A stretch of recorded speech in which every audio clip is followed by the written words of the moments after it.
You're listening to the Dibbly-Dobbly podcast.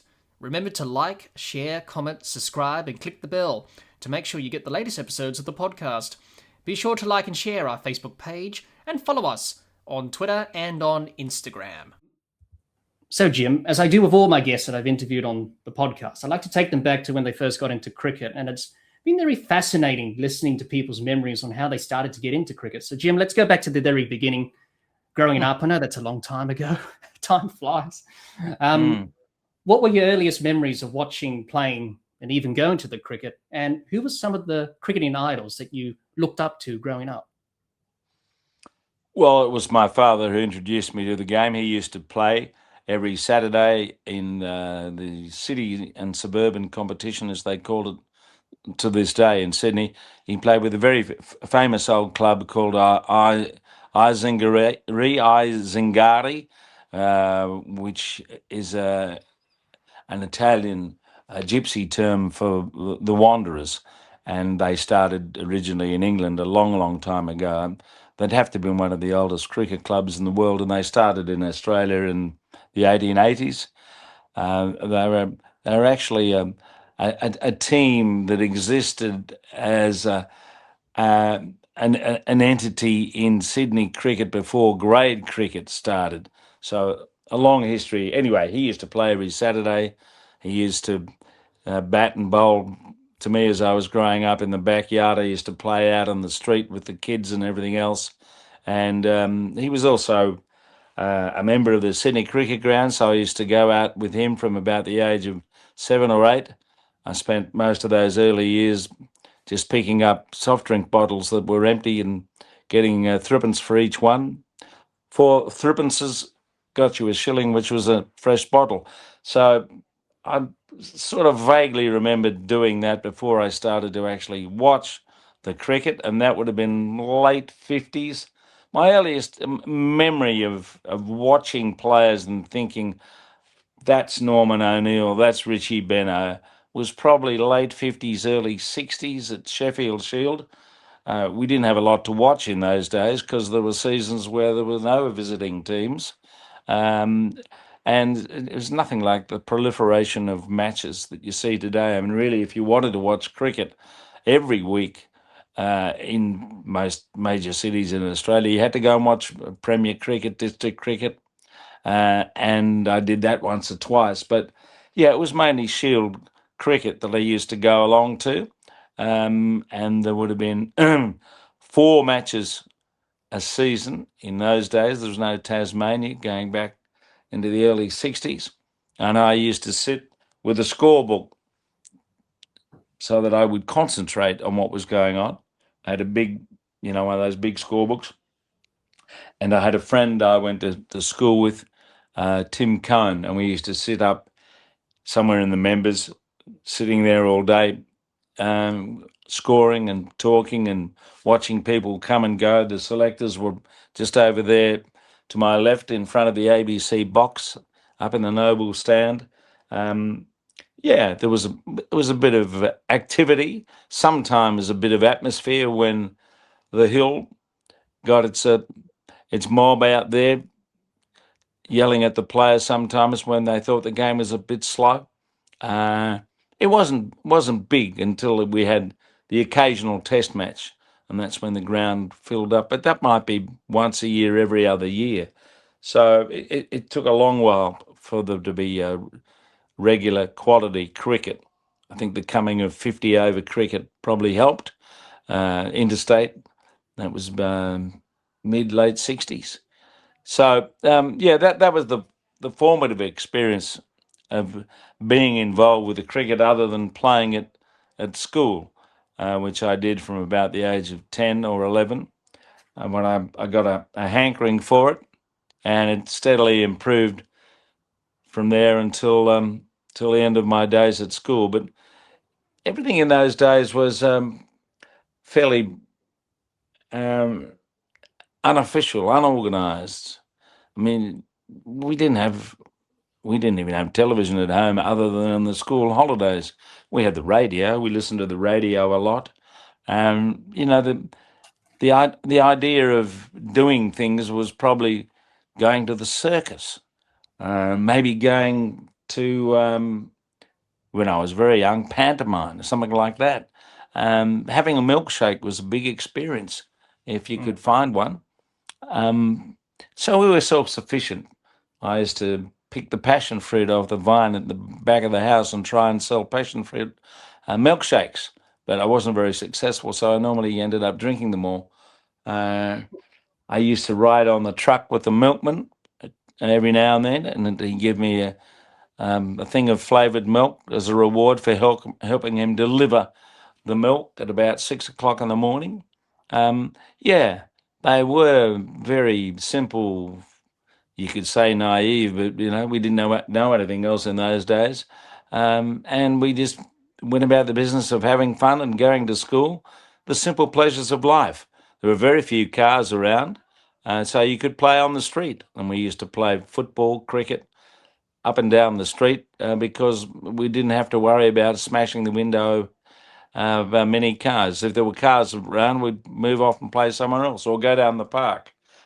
Yeah, so that's where we were. A bit of swimming here and there, but it was a simple life, and that's the way it was. Well, until I left school, I suppose, and then things started to slowly change because I was in the position of trying to work out what was going to happen next. My parents thought university was a good idea. I didn't. I lasted 1 year there, and I applied for one job in ABC Sport, and a fellow called Peter Mears, who was ahead of me at Cranbrook, he got that job, 1967. And by then I was also producing a cricket magazine at school called Cricket Chronicle. And I used to sort of weave opinions about players and various other issues around the game and have a crossword and a quiz for which there was a reward. I was also a bit of a bookmaker at school. So that was, I suppose, an introduction to what I ended up doing, although I didn't realize it at the time. So a year at uni, then I went and worked in life assurance. It was the very early days of superannuation, and was the first big mining boom after a number of years of a quiet life in Western Australia. It all of a sudden exploded with iron ore and the rest of it in the late 60s. So we were looking after these big superannuation funds when I was about 19 or 20. There was quite a bit of money around in the stock market, although it was easy to lose, probably even easier to lose than on a horse in those days because it wasn't a very regulated system. And there was a lot of information, some of it bogus, going around that caused people to throw their money at certain mining stocks, and most of the time they did their dough. And then after, as I was doing all that, another job came up in the ABC. I had a crack at that. Got to about second base, I suppose, second interview. Nothing came of that. And then a chap I'd met at the National Mutual Life Organisation played first grade for Manly. His name was Tom Spencer. He bowled leg spin, and he had a law degree. And he said to me, beginning of 1972, old collegians going on this big tour, you should come. By that stage, I was just playing cricket for the old Cranbrookians Cricket Club in the city and suburban. And so one thing led to another, and off I went, which was an amazing experience for 3 or 4 months, playing in America, Canada, Bermuda, England, and I stayed on and played for Hampstead at the end of that as a club, a team, the old collegians. We played 90 games in 4 months. It's a lot of cricket. We did have 2 teams in London. We had so many players. And then I came home and I got to Perth, run out of money at this point, and I rang my father and said, listen, I need to get back to Sydney. Can you shout me a trip, as it were, on the Indian Pacific? And that's what he did. And I came home, and it is very much in life, or can be, a matter of being in the right place at the right time. And when I got home, a day or two at home, my mother said, oh, I cut this out of the paper. and it was the advertisement for another job in the ABC, as I'd applied for before as a trainee in sport.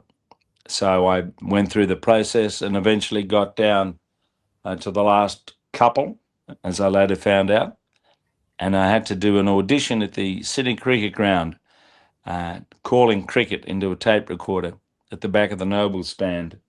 And it was when Bob Massey and Johnny Watkins put together a partnership that saved Australia, turned the game around. 88 for the 8th wicket, something like that. Anyway, I did that.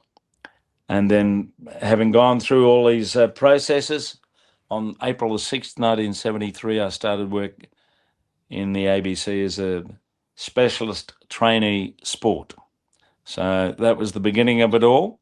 And I'm sorry I'm a bit long-winded, but that pretty much sums up how I went from being a kid who played occasionally on the street and in the backyard to becoming an employee of the ABC, starting this long journey as a commentator.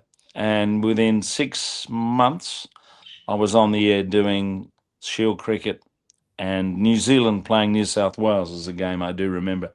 That was the first one I actually worked on. So things happened quickly once I got to where I thought I could do something worthwhile. Yeah, definitely. It's sort of the sliding doors moments in life, isn't it, Jim? Right It place, is. the right Yeah. time. Yep. And maybe you should, look back on that moment with your mother with that newspaper clipping, sort of changed the path of your life, really. It did. It did. I owe my mother a lot in what she did for me, nurturing and trying to encourage. She didn't always have the right idea as far as I was concerned, but she certainly invested a lot of emotion and advice into what she was doing. Yes, definitely. What was it about sports broadcasting, Jim, that made you want to do it? Was it doing that magazine when you were a kid, the cricket magazine that you had? Was it listening to sport on the radio or watching or playing sport yourself? Was that the motivation, to enter the world of media and cover sport and, be passionate about so many different sports that you had, your eye on? Yeah, I think there was something in the DNA. My father, when he was at uni, I never saw it. It was before my time, and it was before the war. He did a lot of acting, Sydney University Dramatic Society.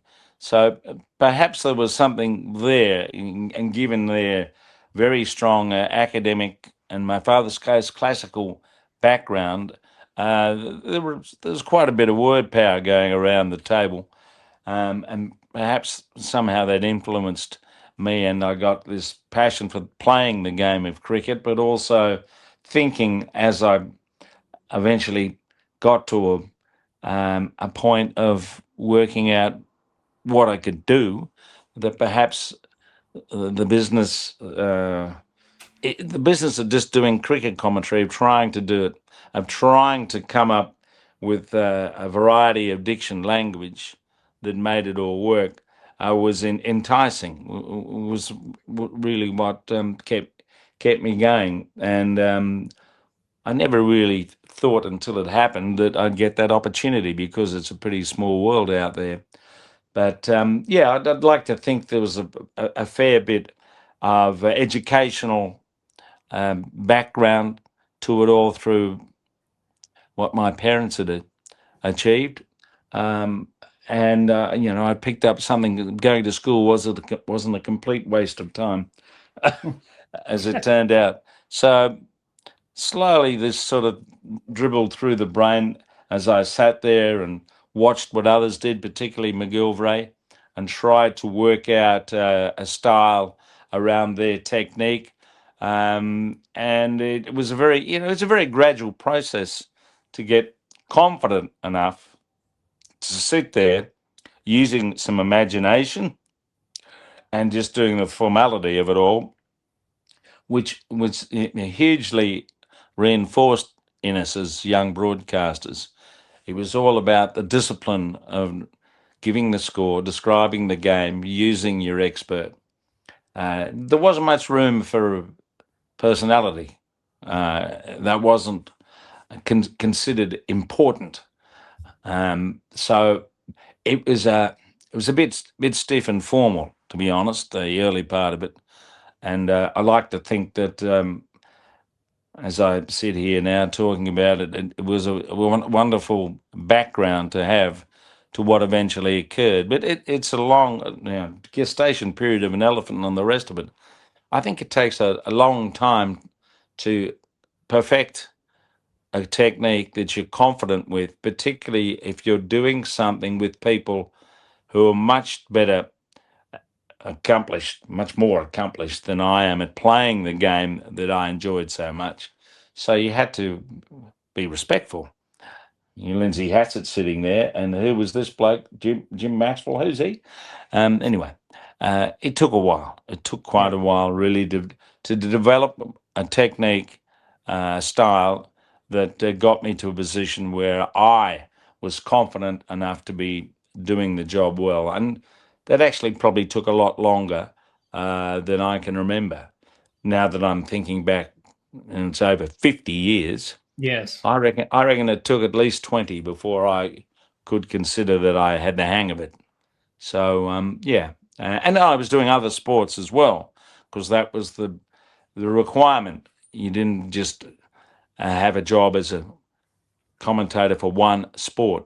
The ABC wanted you to be versatile because they covered a lot on TV in those days, and then radio too. But radio's a more enjoyable medium than television in many ways because you've got more control over it, and you don't have to, as Brian Johnson says, the trouble with television is there's, as you can see, there's a bus coming down the road. So what do you say? There's a bus coming down the road. That's, putting it in a pretty bland way. But so TV, you normally have to add to the picture apart from identifying names, athletes. Radio, you're doing it all yourself without having the necessity of referring to what's on the screen most of the time, or adding to it, which is a skill in itself to do that. But yeah, so radio became the main medium, and the more the ABC changed over the years, that's definitely the case. As we've been really for the last 10 to 20 years pretty much out of doing television sport altogether because it costs too much, I think is the answer to that. But yeah, so radio became the medium. Rugby league, rugby union for me, cricket, hockey at the Olympics. So yeah, I had to try and broaden my landscape, which was a challenge. Yeah, it can definitely be a challenge to diversify your skills, I suppose, in different sports. You mentioned Alan McGilvray there, Jim, and his career and your career are very similar. They're unparalleled to each other, I think. You both have songs written about you. You're both the stars of the ABC coverage of cricket on the radio. We have mentors and role models that we look up to in our lives, Jim. Was he a mentor that you looked up to? Obviously, you had a bit of friction together, and you stated that there was a bit of a falling out, but you came back together again at the end of that. But did you feel like that he was a mentor that you really looked up to, and obviously based your own style, as you said, of broadcasting for what he did for so long, for so many years on the ABC, and being the dominant figure in cricket broadcasting? Yeah, well, I had a good diet of Alan's broadcasting when I was growing up, particularly series 64, then 68, West Indies 65, when he was away, but also at home, obviously. Because when he was broadcasting the cricket, you knew what was going on. There were a few others, people like Tony Cozier. There are lots of good broadcasters, very good wordsmiths, excellent diction. But McGilvray actually told you what was going on and gave you an anticipation about what might happen, which is another important aspect of doing any sport on the radio. So yes, I've been grooved to listening to his silvery, intimate tone. It was distinctive. As Norman May said years ago, you always knew when it was McGilvray on the air because of his voice. No one else was like that.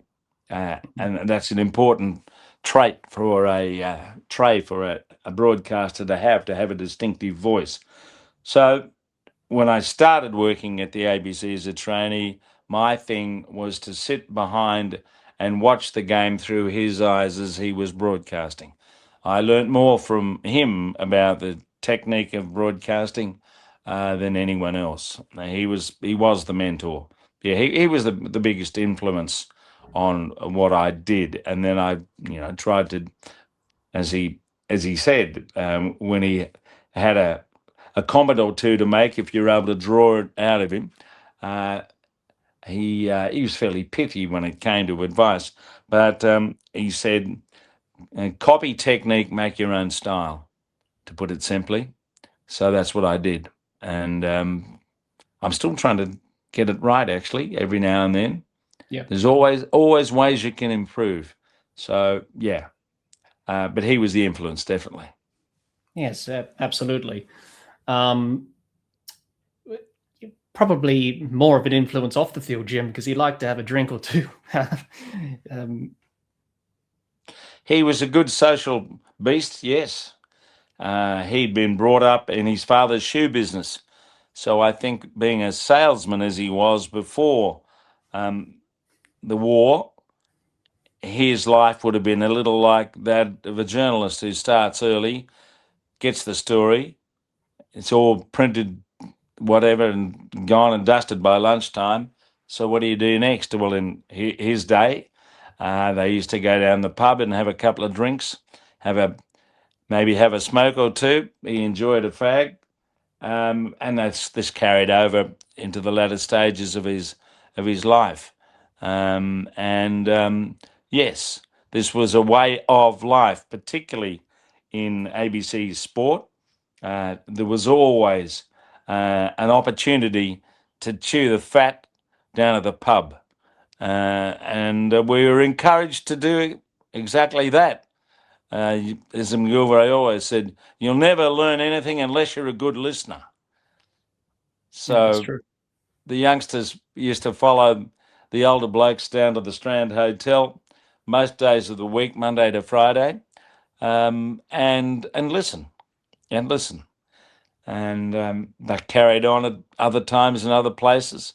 So yes, and the more so for McGilvray after he sadly lost his wife in the 70s, and he was even more connected, attuned to being a broadcaster because he was living on his own. So it was a very, very big part of his life at that point, if it hadn't been before. And that's what he really clung on to in many ways and enjoyed when he was away from home, overseas, wherever. So, yeah, having a drink was very much part of the job. Yes, I've got a lot of drinking to do, Jim. Catch up in my Don't rush. career, Don't but rush. no, You find your own Yeah. waterway, your own well. no, that's right. Times have changed, obviously, in this modern era of society and the world. But it's sort of like what you do when you played cricket, Jim, afterwards. You just sat and listened and talked and learned from others. It's no different to broadcasting, as you mentioned there, really, isn't it? Very similar. Well, hopefully, people are still getting together at the end of the day and having a jar or two. I think the style of it the location of it may have changed, because of drink drive rules and everything else. So yeah, it still goes on, but you have to adjust your game to make sure you don't go off the rails and offend. Yeah, no, absolutely. After what happened in the last Ashes series in 2023 with the Australia and England teams not coming together for a drink afterwards, that caused a bit of a controversy at the time. But I'm pretty sure they did it this time after this Ashes series.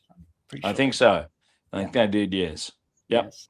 So they at least mended a few bridges there after some were broken in that series 3 years ago. So, some questions here, Jim, quick fire questions for you. What's been the favorite cricket tour or series you've worked on over your career? If you had to choose one series or tour that really stuck in your mind. I know in your book you mentioned 3 series that had a close connection to you, but if you had to choose one, what would it be? That's probably the first one I did. Well, the second, as it turned out. The first test tour was to the West Indies in 1984, when Chappell, Marsh and Liddy had just retired and Hughes took over full-time as the leader. And we were a bit exposed, you could say, on that tour, but somehow drew the first 2 tests, but then got walloped in the next 3. But just the experience of being in a place like the Caribbean, and a particular group of people. It was also the last tour for the afternoon newspapers. So you had the guys who were doing that, the Australian and the Age, Sydney Morning Herald, all of that. There were a lot of people there, but it was the last big tour, I think, in terms of having a journalist who was working for every paper, whereas now you'd have one covering about 4 papers, if you'd have one there at all. But it was considered at that time there was still worth the expenditure of having these people there, apart from the fact that the ABC obviously was there because I was covering it. There was very little television, if any, of that series. There wasn't much footage around. I think Trinidad maybe, but within the West Indies, television was a bit like it was in South Africa in those in-between years. It barely existed when it came to the coverage of sport. And you have to remember that the West Indies now, as it was then, is basically third world. So everything was a bit primitive, backward in terms of the technology and various other things related to distributing the information. But that tour was memorable because of the people I was with, because of the excitement in the stands, the flavour around the cricket with the characters who were on the edge of the field. Gravy in Antigua was one of the extraordinary characters who used to be in the stand and dress up. People loved dressing up. And he'd either run onto the field with a huge sack of medical goods when someone got hit and play doctor, or if someone got a 50 or 100, he'd rush out like Santa Claus, dragging his sack of presents to hand out. And it was pure comedy. It was something out of the 1920s. If you can remember watching Keystone Cops or Charlie Chaplin, it was just like that. It was a bit of vaudeville. So there was that sort of flavour around the excitement and the success, of course, of the West Indies, who in 1984 was still a very powerful side and won almost every match they played. And that persisted for, up until the mid-90s when they lost the Frank Worrell Trophy in Jamaica. So, yeah, there was a lot of character flavour about the game that was preeminent, really, and that lasted for another 10 years, I guess, with the West Indies coming to Australia almost every other year, and Australia going there on a few more occasions that I was lucky enough to be involved in. I think I went there about 8 times. So by the end of that process, the last time I went, it wasn't as exciting because the West Indies were losing and the crowds weren't attending and so on. But it was an era, a wonderful era, and I was fortunate enough to be part of that in 1984, and subsequently tours to England and South Africa have probably been the ones that have stood out, other than India. Of course, India going there, that was also a great experience, particularly 2001 when we lost a series that didn't seem possible to lose after winning the first test in 3 days, and then losing at Eden Gardens after forcing them to follow on, and then losing the last test in Chennai by 2 wickets. Wonderful series and a fantastic place to visit. In your face, but just extraordinary. The power of the game of cricket in India. Yes, definitely. They do love their cricket. Yeah. The Indians, they do it. Overwhelmingly, they love it. Yes, they do. Yes, which is great to see. Favorite cricket commentator that you've worked with, Jim, over your career? Who's been the one that you enjoy working with alongside of you? Oh, there have been a few. Looking at the sort of summarisers, experts, Peter Roebuck and Kerry O'Keefe would stand out because I did a number of years with both of them. 13 with Kerry, maybe a little bit more than that with Roebuck.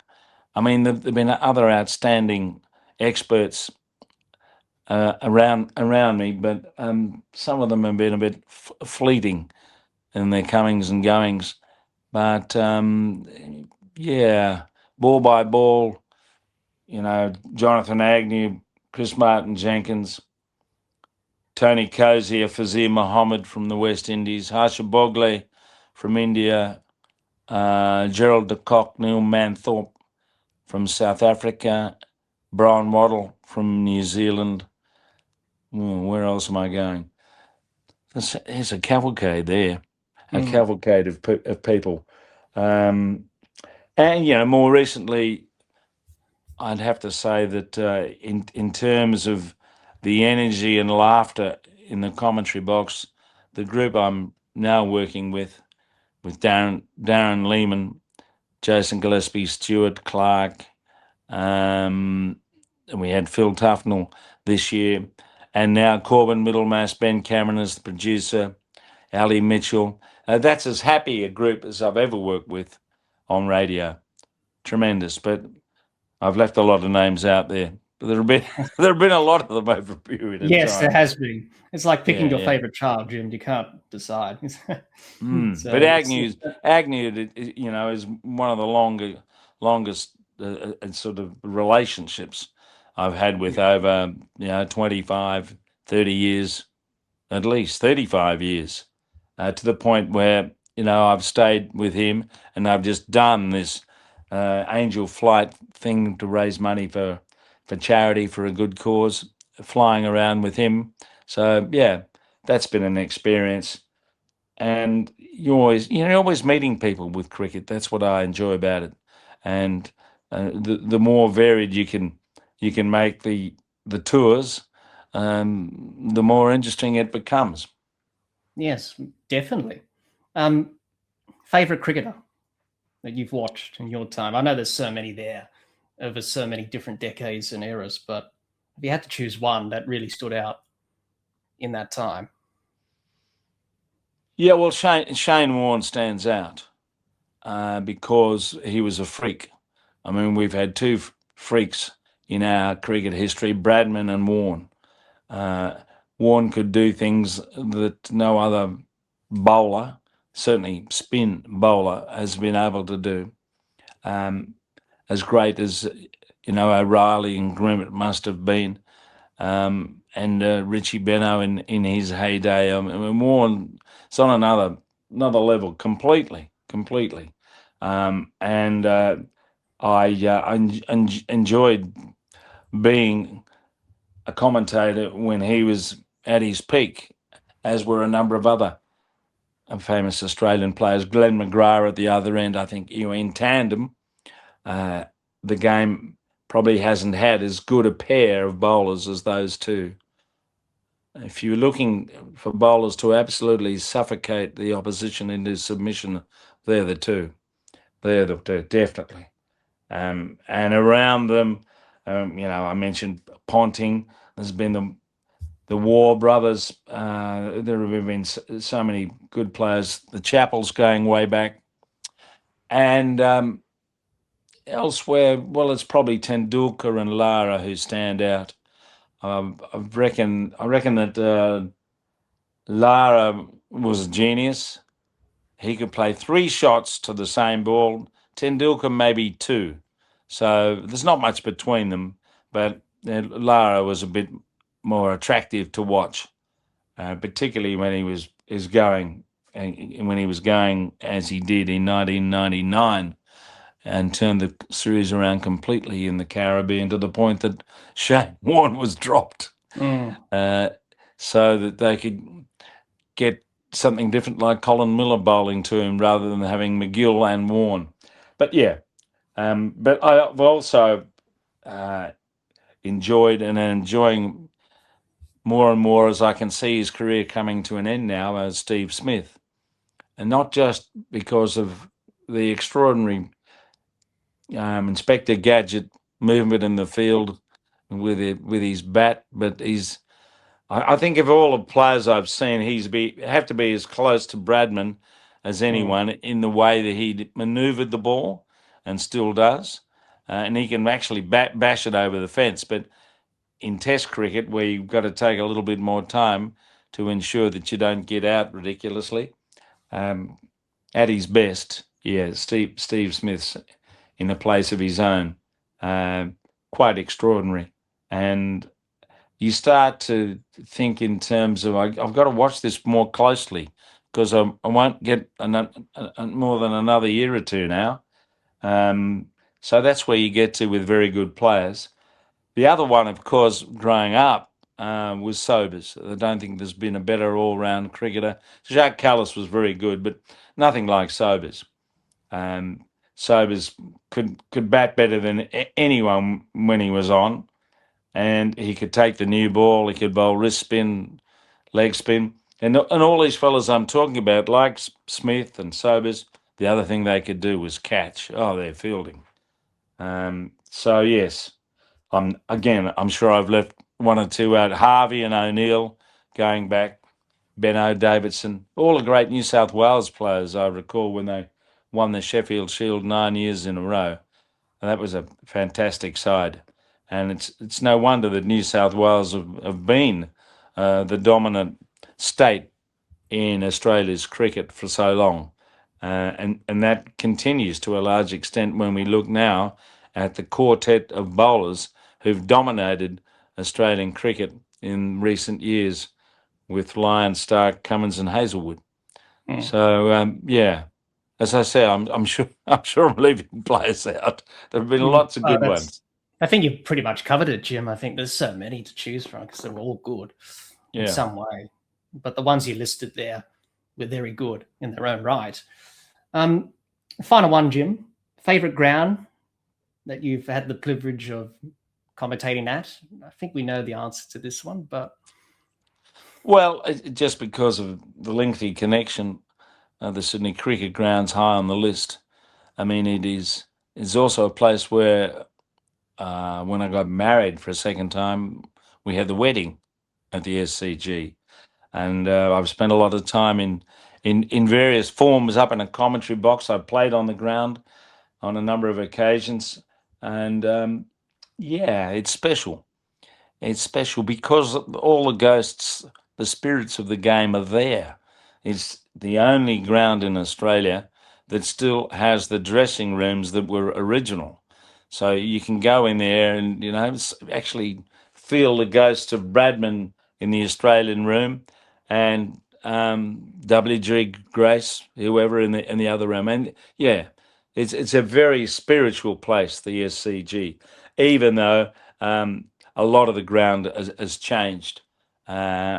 Those two pavilions. The ladies and the members are unique, and particularly that members pavilion where the ghosts of the past are all around you, and the fun of having a wedding in there as well.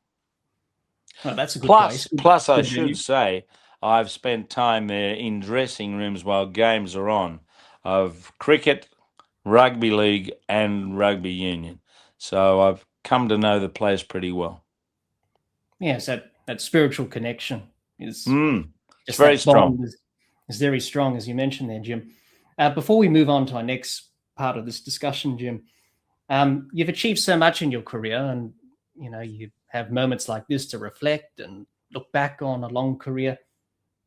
What are you most proud of from your career, Jim? And do you have any regrets, if at all?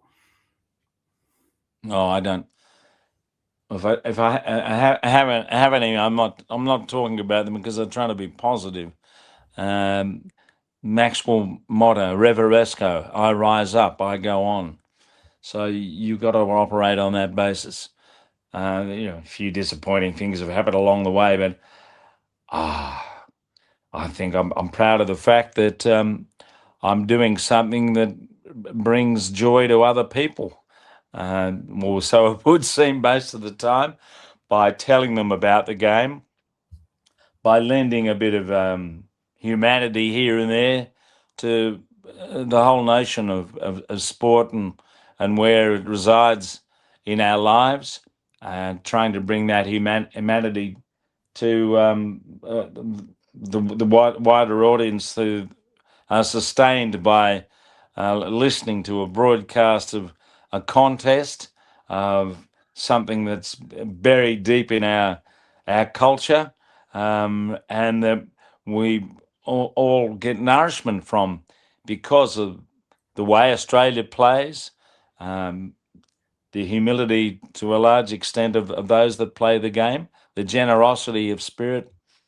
Yeah, I just like to think in terms of what I'm doing is benefiting someone somehow, some way out there, by describing a game that has become an institution in Australian life, and dare I say it, I think is still Australia's national game. Absolutely. I couldn't agree more, Jim. Absolutely. When summer's around, it's always cricket. And then winter, it's always the other sports like rugby or AFL. But summer, you can't beat the cricket during the summer. Couldn't agree more there, Jim. Hi, everyone. Hope you enjoyed hearing Jim and I discuss Jim's cricketing commentator journey.